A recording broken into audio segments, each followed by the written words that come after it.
had always had this unshakable sense that I know that life has to be more than what it was I've been living. I caught my very first felony conviction at 16 years old, and that type of behavior had led me into more and more arrests, getting in trouble until the age of 37 years old. I was arrested for a string of bank robberies. And based off of my criminal history, there is a potential that a federal judge can sentence me up to 23 years in a maximum security United States federal penitentiary. And in that moment, I played a let's make a deal with God. And I asked God to climb into the robe of that judge. Whether it's 10 years or 50 years, I'm going to invest the rest of my life serving you. And I stood before that federal judge. Judge Mahan took his glasses off, leaned back and said, I don't know why I'm going to do this. But he said, I'm not going to give you what you deserve. Then he gave me a lesser sentence. And as I laid on that stainless steel cell, shackled by my hands and my feet, I heard God utter into my spirit, my son, I honored what you asked me to do. He said, never forget the promise that you made to me. And ever since that day, I got up off that floor and my life went in a 180-degree turn in the other direction. When John got that sentence, I just shook my head. I said, wow, John, you are destined for bigger things than prison. My name is Richard Beasley. I was an FBI special agent for about 25 and a half years. It was something about his demeanor when he walked into that room. I had this feeling like everything is going to be okay. Then when he got out, he gave me a call and says, hey, Rich, let's have lunch.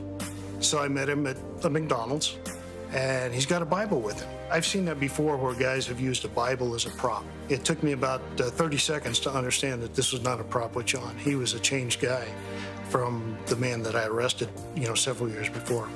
When I saw the way that he treated me fairly, I saw the man behind the suit. I started thinking, man, if that worked for me with this law enforcement officer, how can I multiply that and get more law enforcement officers involved so that we can impact this on a larger scale?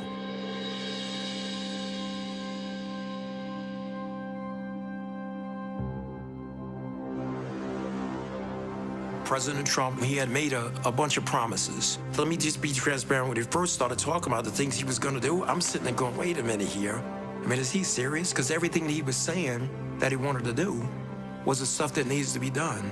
And before he walked out that meeting that day, I promised I'll make it out there to, come speak at one of your graduations. I heard that they were phenomenal.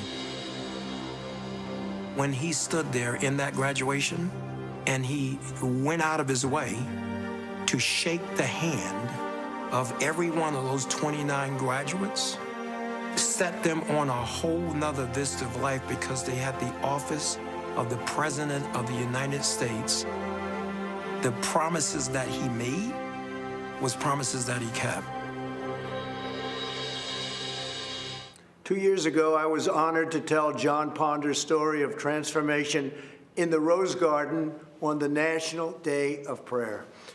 Today, I'm thrilled to welcome him back to the White House. John's life is a beautiful testament to the power of redemption. John grew up without his father. As he tells it, my mother was strong, but she wasn't able to keep us out of the gangs and off of the streets, and they were violent streets. At the age of 38, he was arrested for bank robbery. While John was in prison, he began reading the Bible and listening to Christian radio. One day he heard Reverend Billy Graham on the radio proclaim, Jesus wants to be Lord of your life. On that day, John dedicated his life to Christ. He spent the rest of his time in prison studying the Bible. When he was released, he heard a knock at his door. It was the officer who put him in jail, FBI Special Agent Richard Beasley, who said, I want you to know that I've been praying for you. Now, Richard and John are best friends, and we are grateful that Richard is here with us today. In the last 10 years since John was released, he has created one of the most successful reentry programs, Hope for Prisoners in Las Vegas. I was glad to speak there earlier this year. As John says, Hope for Prisoners is a movement that began as a dream in a tiny prison cell and is now making a difference in the lives of thousands, truly bringing hope that there is an opportunity and a community that is waiting and willing to offer them a second chance. John, we honor your devotion to showing returning citizens that they are not forgotten. We believe that each person is made by God for a purpose. I will continue to give all Americans, including former inmates, the best chance to build a new life and achieve their own American dream, and a great American dream it is. Now I'd like to ask John and Richard to say a few words. I can't tell you how grateful I am to have the opportunity to speak here today. Not so long ago, my life was running from the police, fearing the police, and avoiding the police. Not because of anything that the police had done to me personally, but due to the animosity I had allowed to grow inside of me, making me believe that they were my enemy.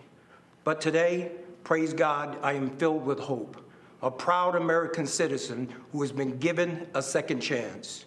My transformation began in a prison cell where I found myself a 3-time convicted felon facing yet another sentence. I gave my life to Jesus and made him a promise that I would spend the rest of my days helping others like me. My first help and support came from the unlikeliest of places, the FBI agent who arrested me, Richard Beasley. He is now a dear friend and has been a source of encouragement to me throughout my entire journey. I am grateful for the men and women of the Las Vegas Metropolitan Police Department who volunteer their time to people who are returning to our local community after incarceration. These are the real-life heroes who put their lives on the line every day, armed with the promise that they made to protect and to serve, have made a tremendous impact in the lives of men and women reintegrating back into our society. My hope for America is that formerly incarcerated people will be afforded the opportunity to take advantage of the fact that we live in a nation of second chances. My hope for America is that law enforcement and people in the communities across our country can come together and realize that as Americans, we have more in common than we have differences. My hope for our great nation is to continue on this path we are on of being the most prosperous country in the world. I'm so proud of John with his life's turnaround and for all the lives that he's helped to change. It may be hard to believe that as a retired FBI agent, one of my best friends is a person I arrested for bank robbery. When I met John 15 years ago, he was angry, scared, frustrated, and anxious about his future. On the drive to prison, I stopped at a convenience store and bought John a coffee and a donut. After he was sentenced, John sent me a necktie and a note thanking me for treating him like a gentleman. 5 years later, when he got out of prison, John called me and wanted to meet for lunch. He was a different man. He talked about starting a reentry program for men and women coming out of prison. Over time, John earned the trust and respect of the law enforcement community, many of whom volunteer in John's Hope for Prisoners program. I'm grateful for President Trump's commitment to criminal justice reform. On February 20th of this year, he was the guest speaker at the Hope for Prisoners graduation. He stayed much longer than scheduled to hand out diplomas to the 29 men and women who graduated that day. What a sight. The most important man in the free world shaking hands and pledging his administration's support to ex-offenders. Their families were there, the community was there. What a great second chance. I also appreciate President Trump's support for law enforcement. I always felt like I had strong support as an FBI agent, but there's nothing worse than knowing you're being second-guessed when you're doing your job. In certain parts of our country right now, law enforcement doesn't feel like they have the support from their local leaders. They're being painted with a broad brush, unfairly, with calls for defunding. But as President Trump knows, the overwhelming percentage of law enforcement officers are good, smart people who are doing their jobs very well. And they can change the world working with people like John. Thank you. So now I'd like to invite John's wife, Jamie, to join us as I grant John, I'm not sure you know this, a full pardon. So I don't know if you know that, Jamie. Come on over here. It's just an honor. And you have done incredible work. Thank you, sir. And all of Las Vegas and all of Nevada and all of every place in this country is very proud of you, the job you've done. bringing people back. And you're right, I was supposed to be there for 5 minutes. I stayed for an hour and a half because it was so interesting to me. Congratulations to both. Thank you, sir. Richard, thank you very much for the job you do. Thank you. It's fantastic. Thank you.